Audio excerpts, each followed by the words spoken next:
Srimad Bhāgavatam ki. Samveda Bhakta Vrindaki. Gaur Premanandi. All glories to the assembled devotees. All glories to the assembled devotees. All glories to the assembled devotees. All glories to Sri Guru and Sri Gauranga.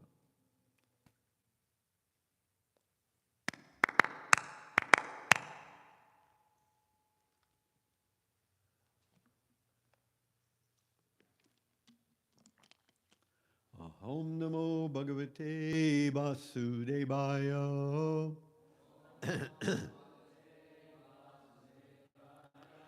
Om Namo Bhagavate Vasudevaya. Om Namo Bhagavate Vasudevaya.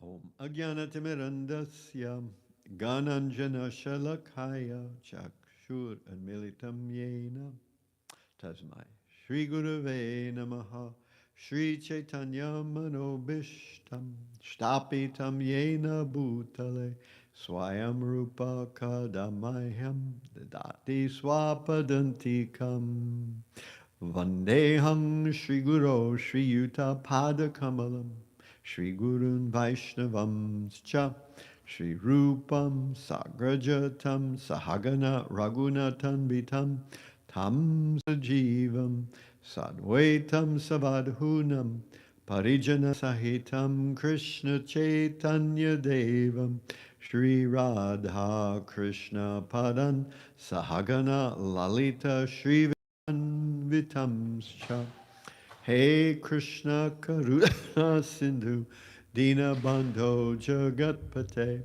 Gopesha Gopika Kanta Radha Kanta Namostute Tapta Kanchana Gaurangi Radhe Vrindavan Eshvari Vrishabhanu Sute Devi Pranamami Hari Priye Vanchakalpatarubhyascha Kripa Sindhubhya Evacha Patitanam Pavanebhyo Vaishnavebhyo Namo Namaha Shri Krishna Chaitanya Prabhu Nityananda Shri Advaita Gadadhara Shri Vasadi Gaur Bhakta Vrinda Hare Krishna Krishna, Krishna Hare Hare, Hare Rama, Hare Rama, Rama Rama, Hare Hare, Hare Krishna, Hare Krishna, Krishna Krishna, Hare Hare, Hare Rama, Hare Rama, Rama Rama, Hare Hare. Okay, so today we're on Canto 3, Chapter 25, Text 15. Is that correct? Okay.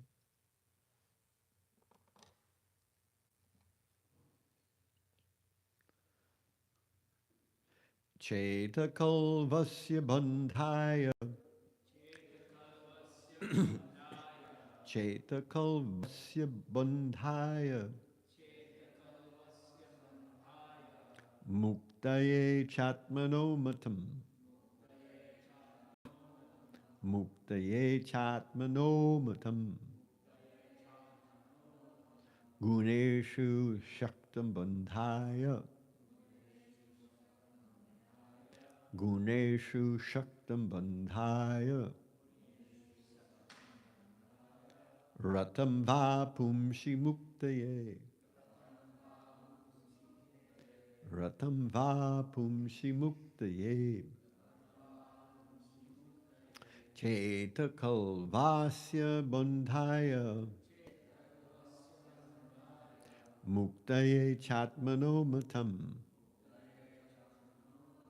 Guneshu shaktam bandhaya Ratang vam pumshi muktaye. Please chant. Chetakalvasya bandhaya Muktaye chatmanomatam Guneshu shaktam bandhaya Ratam va pumshi muktaye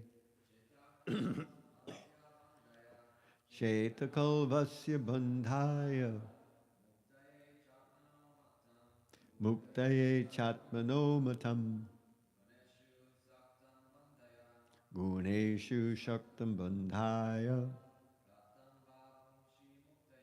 Ratang va pumshi muktaye Chetakalvasya bandhaya Muktaye chatmanomatam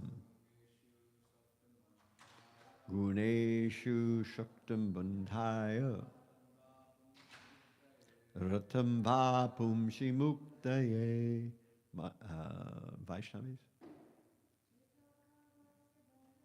Chetakalvasya bandhaya Muktaye chatmanomatam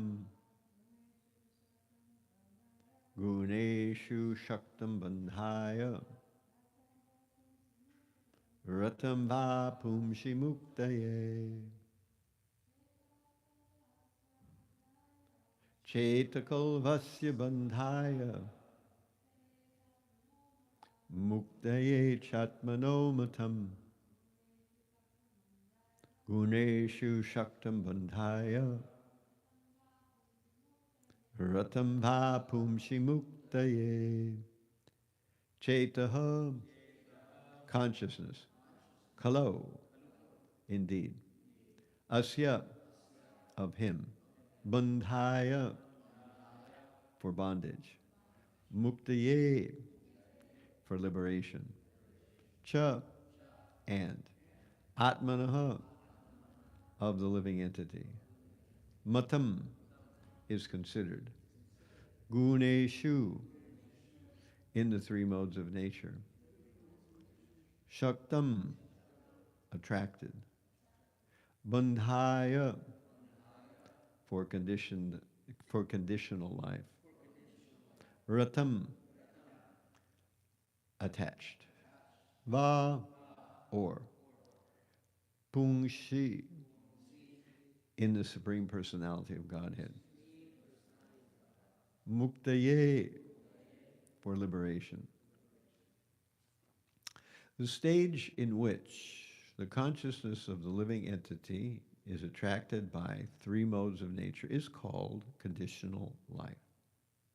But when that same consciousness is attached to the Supreme Personality of Godhead, one is situated in the consciousness of liberation.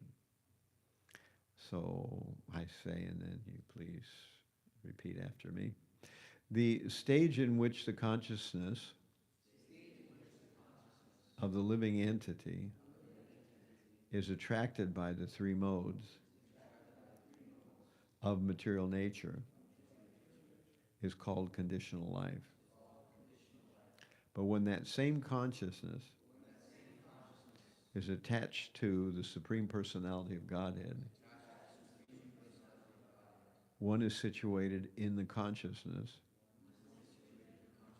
of liberation. Well, here's Prabhupada's purport. There's a distinction here between Krishna consciousness and Maya consciousness.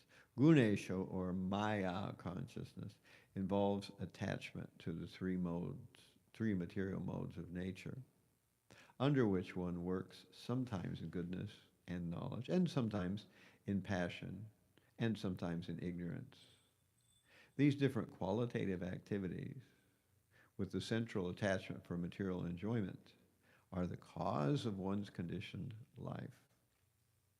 When the same Chaita, or consciousness, is transferred to the Supreme Personality of Godhead, Krishna, or when one becomes Krishna conscious, he is on the path of liberation.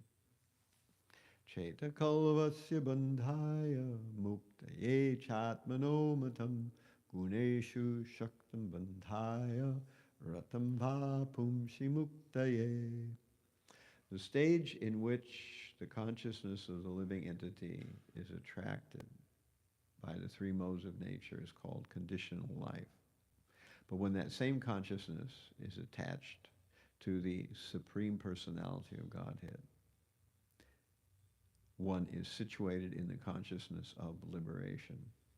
Oh, what a very concise definition or explanation of Krishna consciousness. That's about as terse as it gets, it's right to the core. When the living entity is attracted to sense gratification, that's called Maya. When the living entity is attracted to the Supreme Personality of Godhead, that's called Krishna consciousness. So, pretty straightforward there. And this whole group of verses in this chapter have some interesting things to tell us. There's some interesting themes here. I wanted just to start by breaking out the sections within this chapter, and there are a lot of them actually in this chapter. From 1 to 11, we've already gone through that in chapter 25. Devahuti inquires from Kapila. From 12 to 20, Kapila introduces Sankhya. That's where we are right now. So this is part of Kapila introducing Sankhya. Then from 21 to 24, Kapila describes about recognizing a sadhu. And from 25 to 27, we find out about the auspicious results of associating with a sadhu. Then 28 through 40, Devahuti inquires some more questions from Kapila. And then 41 to 44, Kapila reveals reciprocation with his devotees' service. So that's kind of how this section runs. But we're starting to unfold this process of Sankhya. And Sankhya is, one place Prabhupada calls it, how does he put it? Mystic analysis or something like that. He gives it that term. So Sankhya is generally thought to be the analysis of the senses, the sense objects, the five gross material elements and the 5 subtle material elements, et cetera, et cetera. This is usually how Sankhya is understood. It takes a look at the world that we live in, the thing we call reality, and tries to break it down into various compartments and various interactions. So things interact in one way, and then they interact in another way. And after breaking it down this way, a person will eventually become aware of the fact that they are being bamboozled by material nature. That material nature is taking them for a ride. It's not going to deposit them anywhere nice, but we are being taken for a ride. And we usually happily go along. We don't mind getting taken for a ride. However, as we get older, this becomes much more painful and much more empty. So Sankhya is meant to break this knot. And Devahuti, she asked her son Kapila Dev to speak to her in such a way that the knot would be broken, so that she could take advantage of his presence. And so yesterday, Hansarupa spoke about the concept of how this is an ancient system, and there's no need to recreate it or reinvent it. And that's generally what we see. Not only in India, you know, people who have some connection with the Vedas coming up with some completely new, completely bogus explanation just to make a name for themselves. But of course, Western philosophy is totally about that, about each philosopher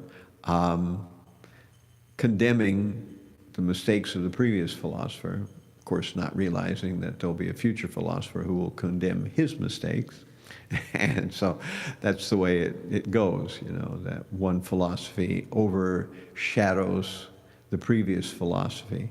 And so that's why Western philosophy hasn't gone anywhere. And at this point in the evolution of human history, we've gotten to the point where people are almost totally uninterested in philosophy, because it can be seen that it's just a sequence of wranglings. You know, one person wrangles something for a while, and somebody else wrangles it in a different way, and somebody else wrangles it in another way. And at no time does any issue finally get resolved as, well, this is the way it is. You know, it's not like that, it's like this.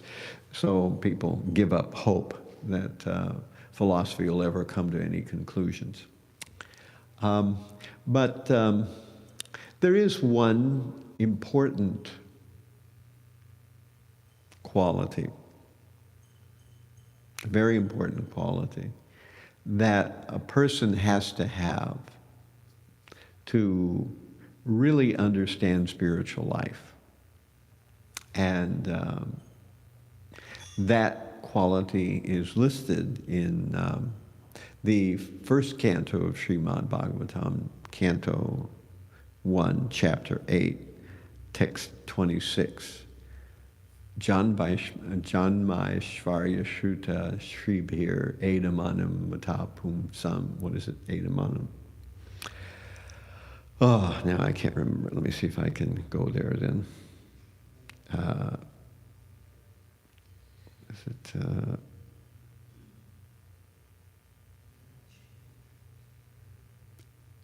Janmaishvarya Shrutashrubhir Edamanam Mata Pumsa. No, where is it? 26, back to Janmaishvarya Shrutashrubhir Edamanam Mada Puman Naivarhati Abidatum Vai Twama Kinchana Gochara. Janmaishvarya Shrutashrubhir Edamanam Mada Puman Naivarhati abidhatum vai tvam akinchana gocharam. And this is Kunti Devi speaking in this particular verse. And what she's saying is, My dear Lord, you are approachable but only by those who are materially exhausted. One who is making progress with 4 material good qualities: Janma, which is good birth, Aishvarya, wealth, Shruti, it's education, Shri is beauty. If one has these 4 qualities and they're making progress, they will not approach you. They will not find a reason to be interested. So as they say, a wink is good as a nod to a blind horse.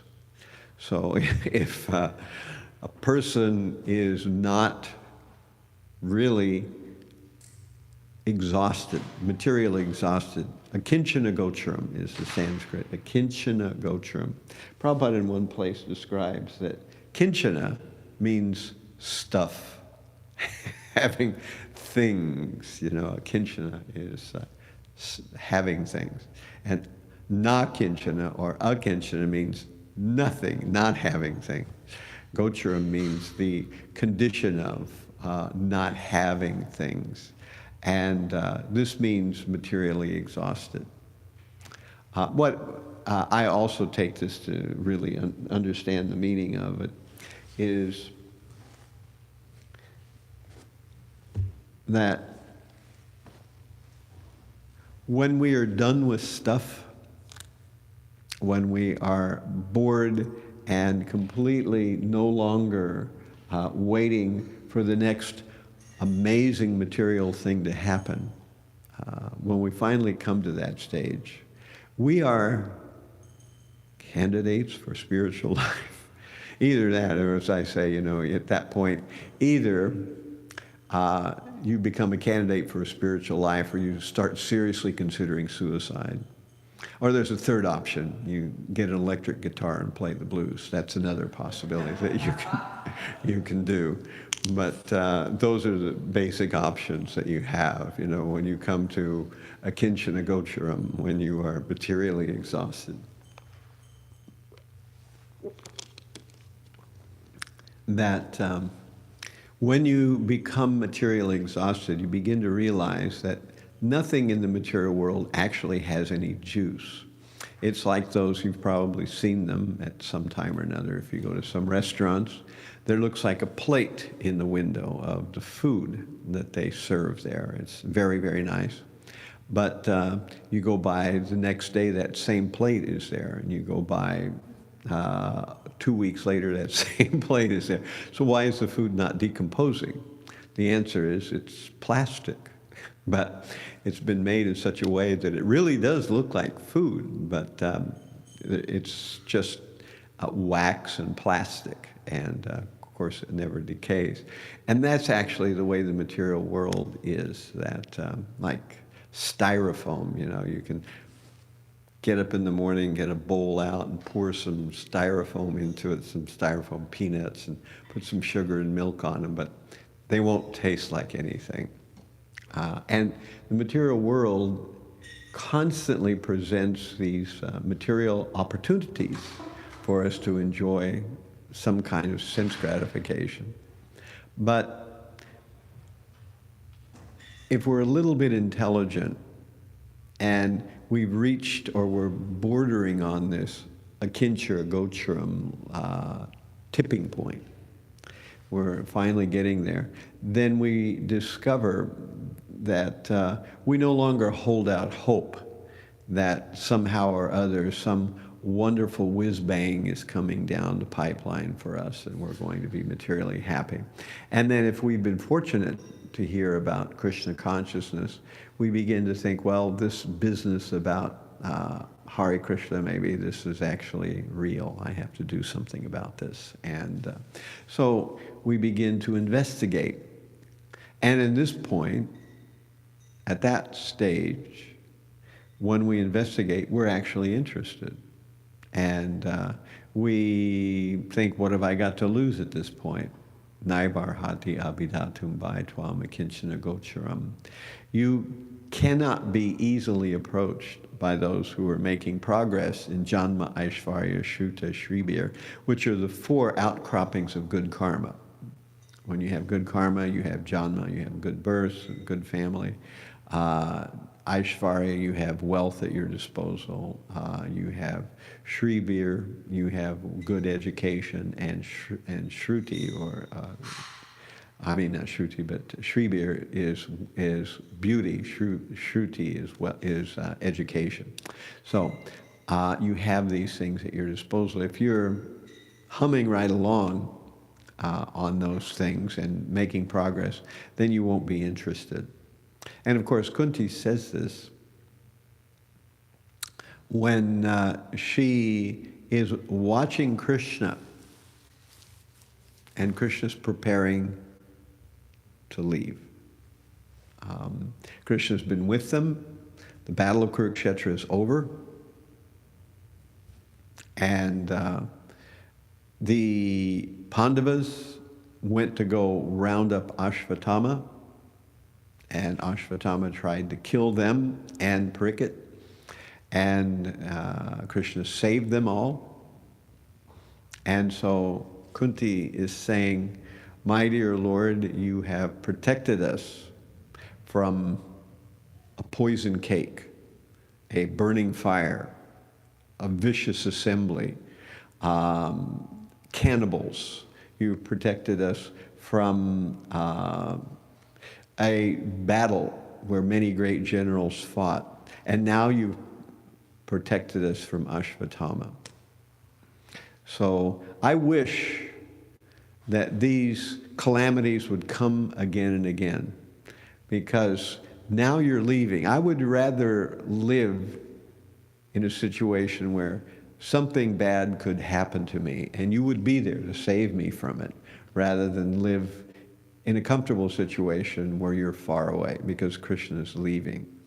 So this was the point, of course, when Krishna finally goes back to Dwarka after the Battle of Kurukshetra is over, after all this stuff has happened. And it's at this stage that Kunti Devi makes this pronouncement, Janmaishvarya, Shruta Shribhir, Eda Mana Mana Puman Naivar Hati Abidatum Vai Twama Kinchana Gocharam. My Lord, you can easily be approached by only those who are materially exhausted. One who is on the path of material progress, trying to prove himself with respectable parentage, great opulence, high education, bodily beauty, cannot approach you with sincere feeling. So, the nice thing is, even if you're feeling distress, this can be the motivation or the launch, the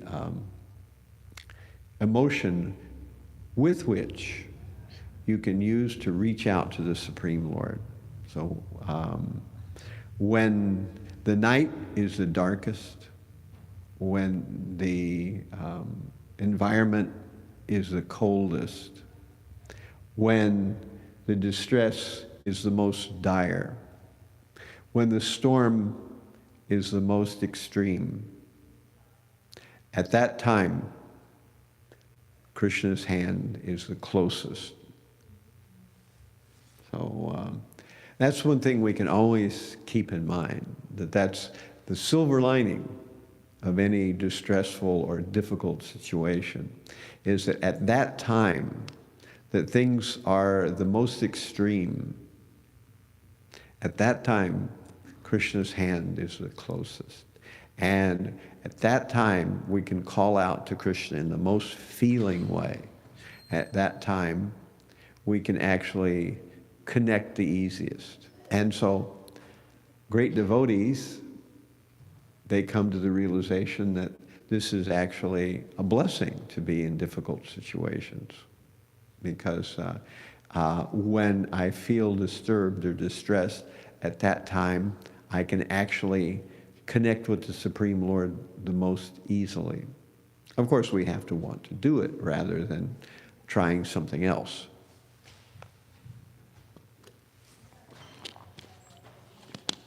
But in any case, we don't have to be in dire distress to connect with Krishna.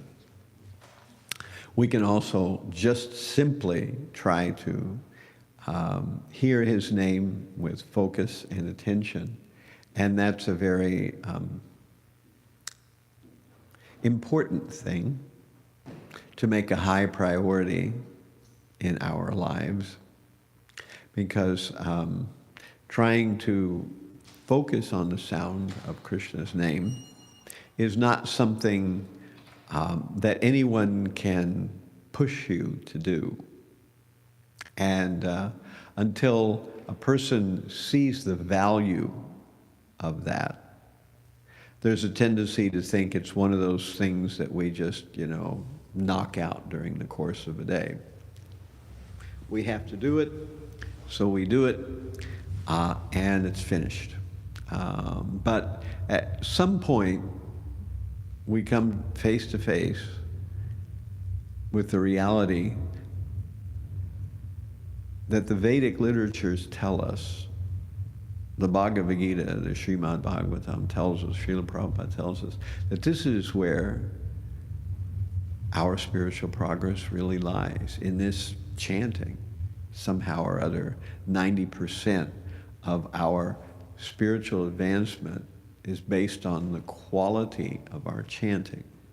So I'm going to go on for years and years doing all kinds of other things, and I'm never going to get around to figuring out how to increase the quality of my chanting.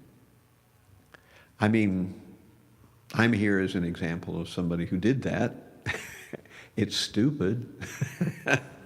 And you can, if you come to that realization much earlier, you'll be much better off. But maybe it takes that. Maybe it takes Twama Kinchana Gochara. Maybe it takes being through a few fires and some hurricanes and barbed wire to really get you there. I don't know. Maybe that's a part of the mix. But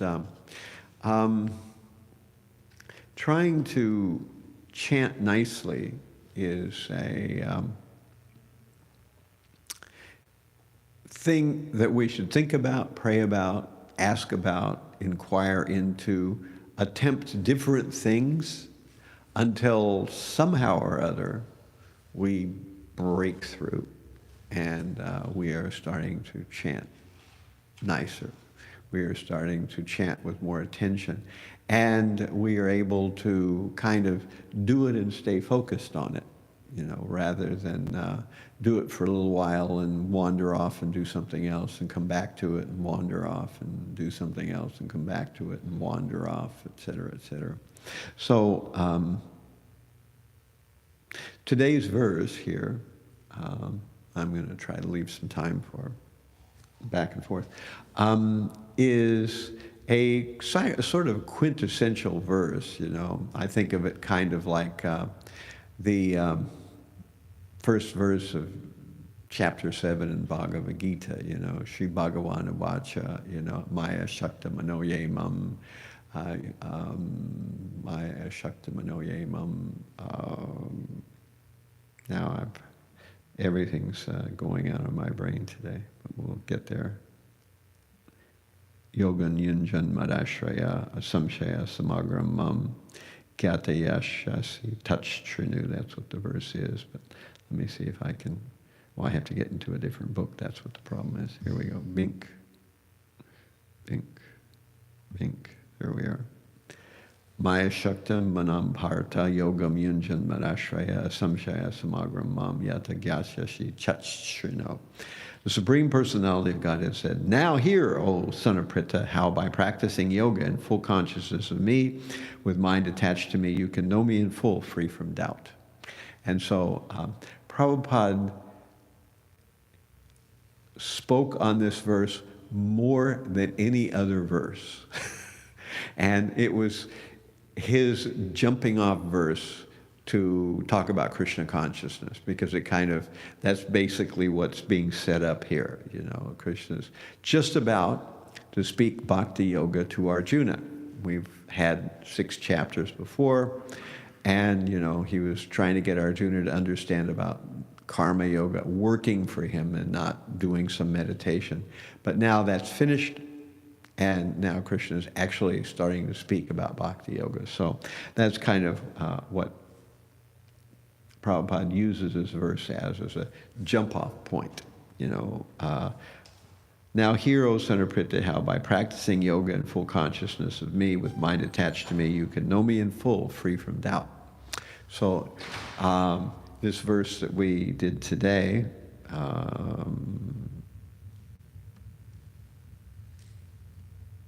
3:25:15, is also a similar verse that just kind of explains Krishna consciousness, the stage in which consciousness of the living entity is attracted by the three modes is called conditioned life. But that same consciousness attached to the Supreme Personality of Godhead has one situated in liberation. So, in a nutshell, that's what it is. Of course, to try to live a life where we're focusing on Krishna, that's what the whole process of bhakti yoga is about, how to do that. And how to get out from under the modes. The whole process of bhakti yoga is about how to do that, how to get out from under the modes, how to not spend a whole lifetime cultivating various very well planned out types of sense gratification. We find some things we really like and we go for them. How to not spend the whole life doing that, that is bhakti yoga. So we can talk about bhakti yoga in a number of different ways. And sometimes I give that example, that when we hear Bhāgavatam or Bhagavad Gita, or for that matter, any Vedic literature, we learn that bhakti yoga can be described in various kinds of metaphors as rising in the three modes of nature. We can talk about it as developing pure love of God. We can talk about it as controlling the mind. We can talk about it as focusing on the Supreme Personality of Godhead. We can talk about it as becoming freed from lust, anger, and greed. We can talk about it as becoming,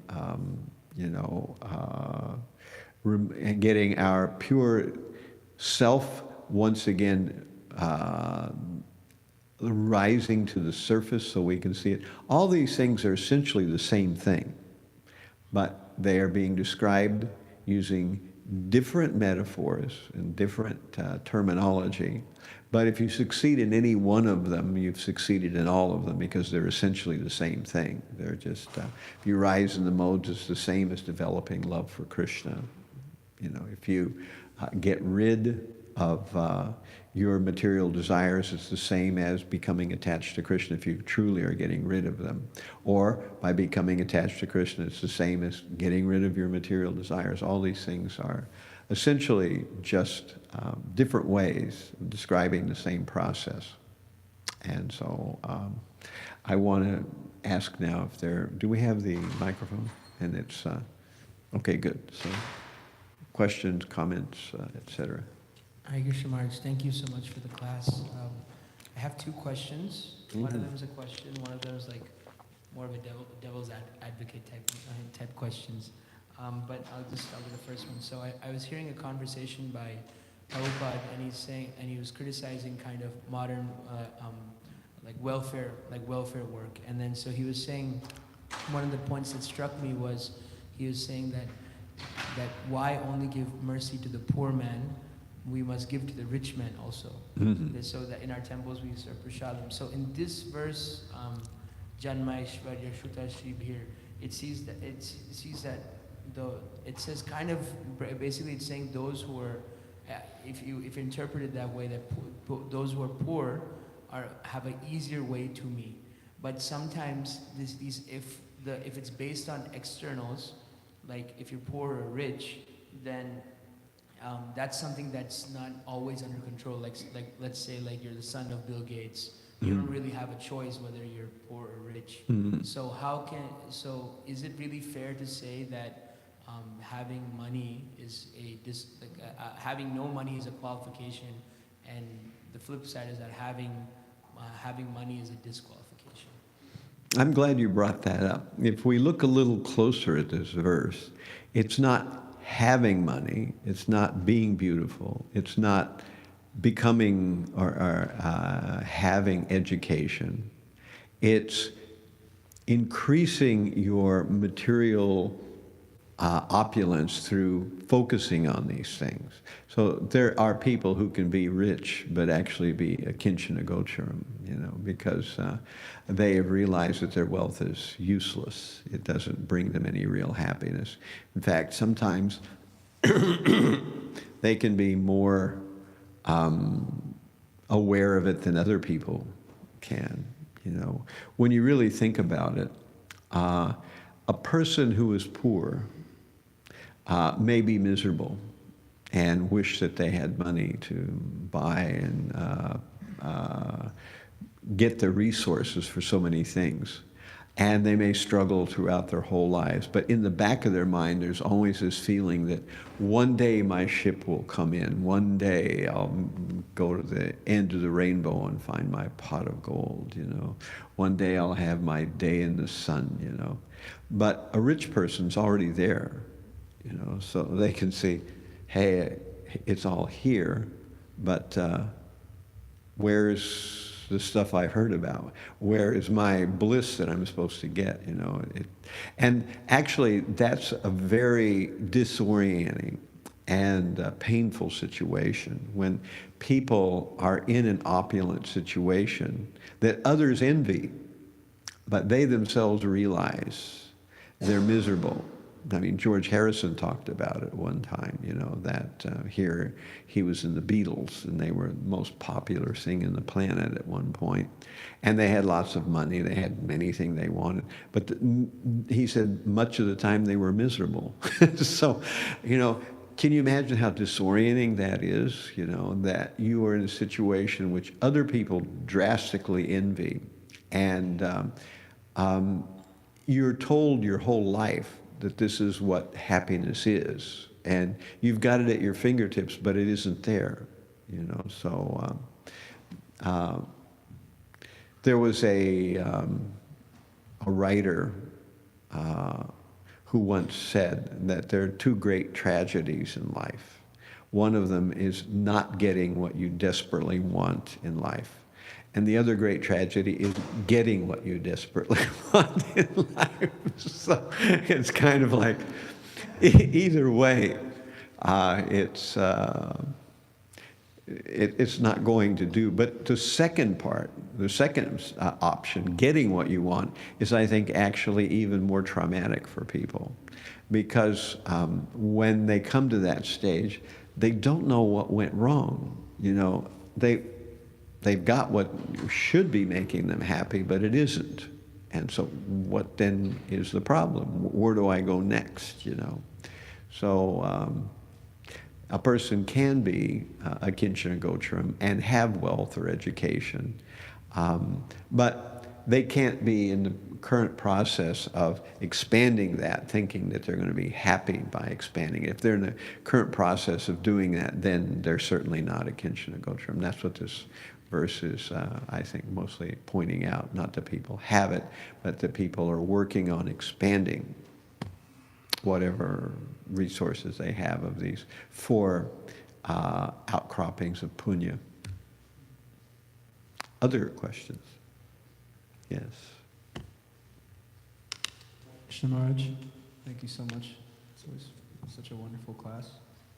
It was more of just a comment. I was reflecting on this one thing my mom would always tell me, thinking of these teachings from Queen Kunti. There's a story about this man who's at the end of his life, and he's walking with God on the beach, and he's seeing his footsteps and God's footsteps walking next to him. And each footstep he's seeing different stories or clips of his life. And then he saw the footsteps that were actually in the hardest points of his life. There's only one set of footsteps. So when he got to the end, he was really upset. He was asking God, why are you through the hardest parts of my life, there's only one pair of footsteps. It's like, where were you during the hardest times? And God actually responded, actually, that was me carrying you. So this whole idea that actually, although, and I loved how you tied all this back in, because even if you're materially extremely successful or you're materially deprived, you're still becoming exhausted from it. And I don't know, that just reminded me of how amazing it is that Krishna can do that to force us to surrender to him more. Thank you.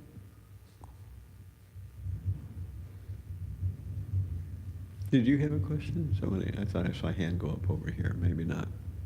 No. Just my second question. You actually kind of mostly answered it in the first one. Okay. This is my little that Janma Aishwarya Shruta Sribhir. It seems that at least Queen Kunti, while she's saying this, she has all of these. She has all of them. Yeah. Janma, she has Aishwarya, she has also, and she has like from royal parentage, and lots of wealth because she's the queen. So how can she say kind of this prayer kind of with full feeling? Because she named that she was the poison and cannibals. The fire, the cannibals. That's there, but then she's also like externally very wealthy. You mentioned that she's not very attached to enjoying.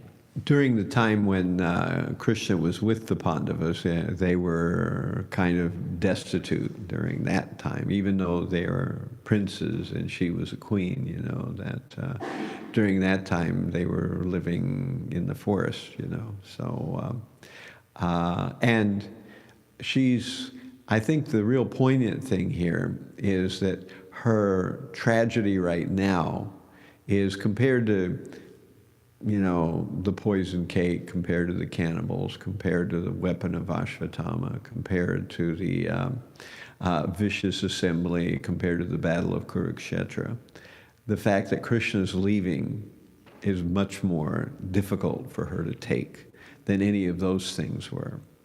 So she's actually praying for, maybe we could have some calamities, and as you know, if you remember that chapter, when Krishna's leaving to Hastinapur to go back to Dwarka, where his city is, Yudhishthira asks him to stay, and he stays a little bit longer, and so on and so forth, and he speaks a little bit more to them.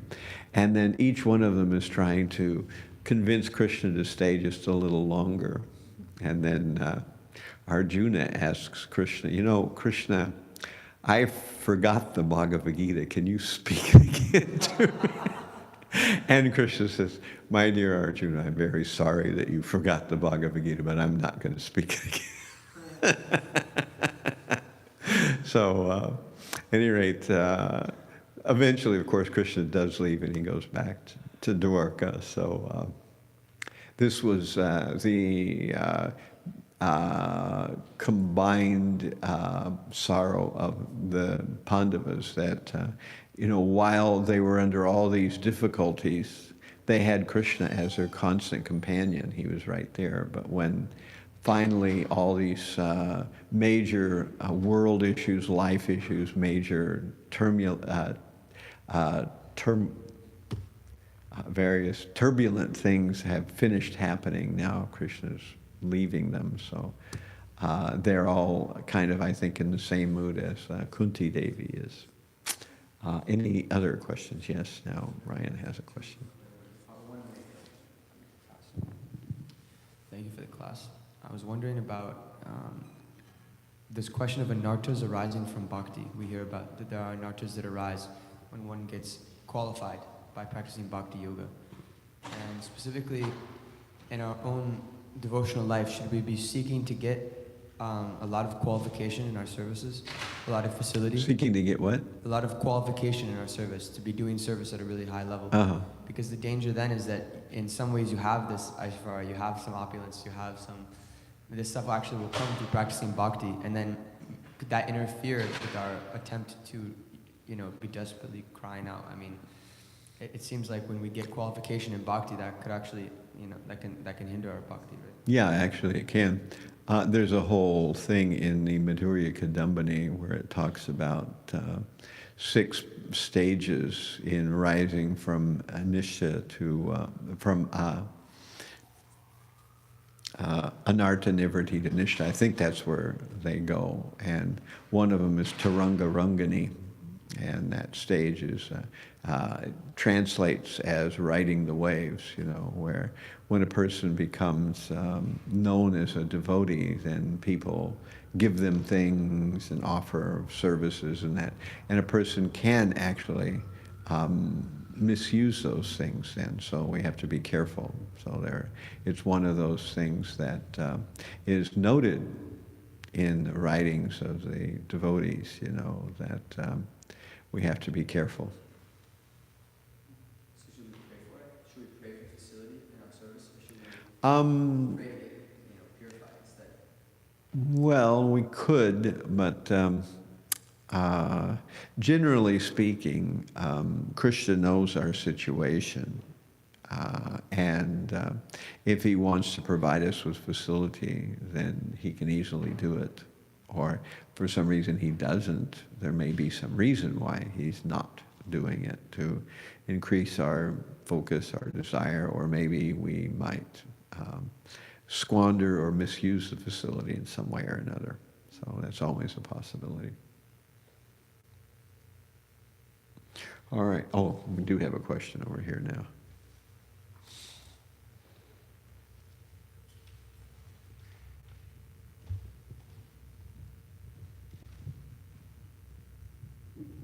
It's just a comment, well, 2 comments.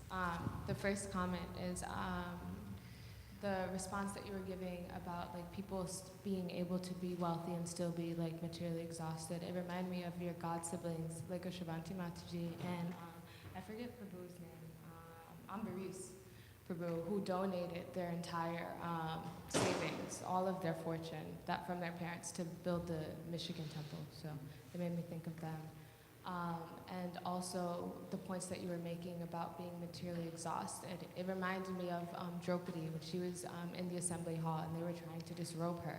It wasn't until she finally let go of the cloth and herself was so exhausted of trying to do it herself that she got Krishna's direct presence in the form of an unlimited sari.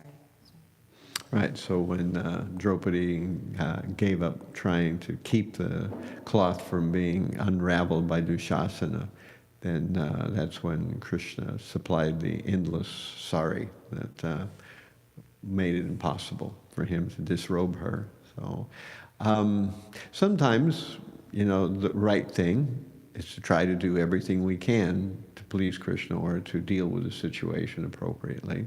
But sometimes we come to the point where we're just overwhelmed. We can't do any more, and still it's not working. So at that point, Krishna can carry us if we turn to him. All right, so thank you all very much for your kind attention. All glories to Srimad Bhāgavatam. All glories to the Vaishnava devotees of the Lord.